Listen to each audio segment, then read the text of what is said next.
(67문) 제6계명은 무엇입니까? 답.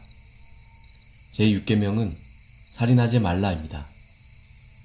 (69문) 무엇이 6계명에서 금지됩니까? 답. 제6계명은 우리 자신이나 이웃의 생명을 불의하게 빼앗거나 거기에 이르게 하는 것은 무엇이든지 금합니다. 사도행전 16장 28절, 창세기 9장 6절. 해설입니다.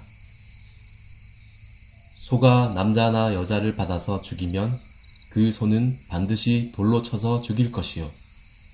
그 고기는 먹지 말 것이며 임자는 형벌을 면하려니와 소가 본래 받는 버릇이 있고 그 임자는 그로 말미암아 경고를 받았으되 단속하지 아니하여 남녀를 막론하고 받아 죽이면 그 소는 돌로 쳐 죽일 것이요 임자도 죽일 것이며.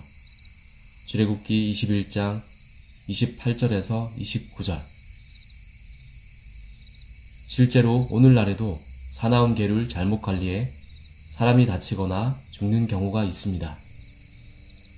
개가 그럴 만한 위험이 있는데도 신경을 쓰지 않은 개 주인은 사람을 죽인 죄를 지은 것입니다. 음주운전, 난폭운전, 보복운전도 같은 연장선 위에 있습니다. 특히 자신을 음주운전과 난폭운전의 경향이 있는 줄을 알면서도 대리운전이나 대중교통을 이용하지 않는 사람은 정죄받아 마땅합니다. 신자는 이런 일에도 조심하면서 본을 보여야 합니다.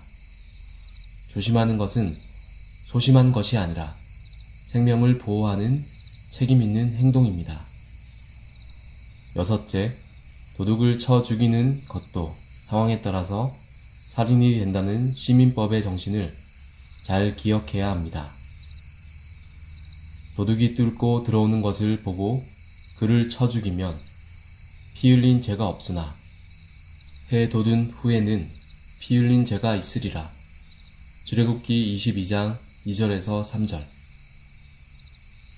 범죄자라고 해도 가능하면 생명을 해치지 않는 것이 옳습니다. 해가 돋은 후에는 소리를 지르거나 도움을 요청해 도둑을 물리칠 수 있고 자리를 피할 수도 있기 때문에 죽을 정도로 도둑을 때리면 안 됩니다.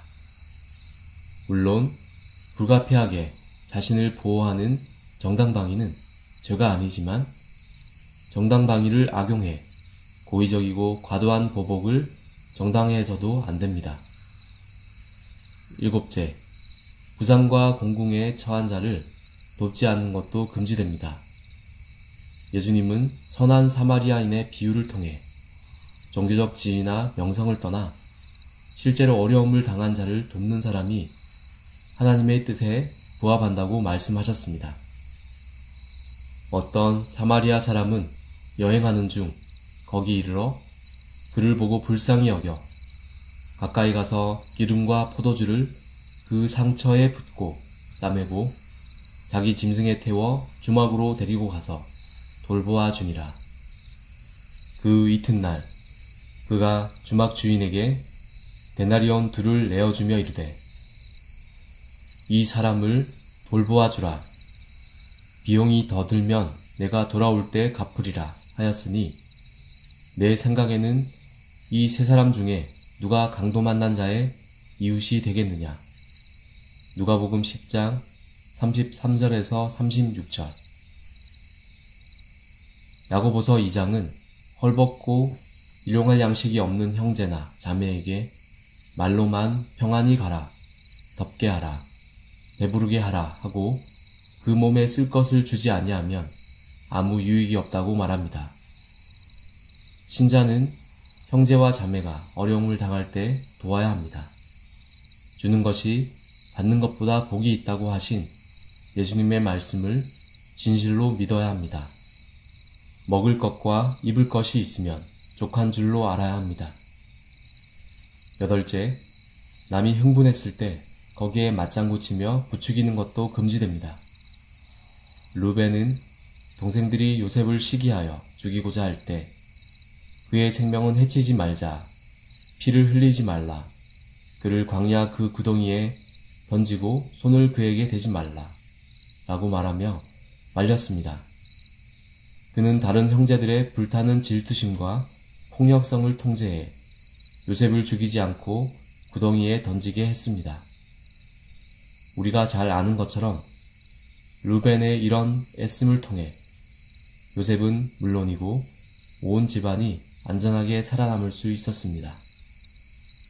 신자는 루벤과 같은 자가 되어야지 불난 집에 부채질하는 자가 되어서는 안 됩니다. 또한 하나님의 말씀에 근거해 자신의 타오르는 감정을 억누를 줄 알고 주변에 흥분하는 이들을 달랠 줄도 알아야 합니다. 하나님은 신자가 이러한 시도를 하게 하심을 통해 귀한 생명을 구하고 사람들이 살아갈 길을 열어주십니다.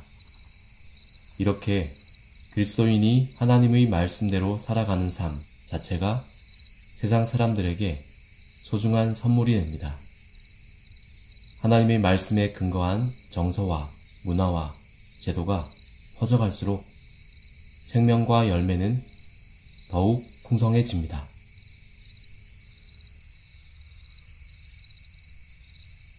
내가 주를 바라오니 성실과 정직으로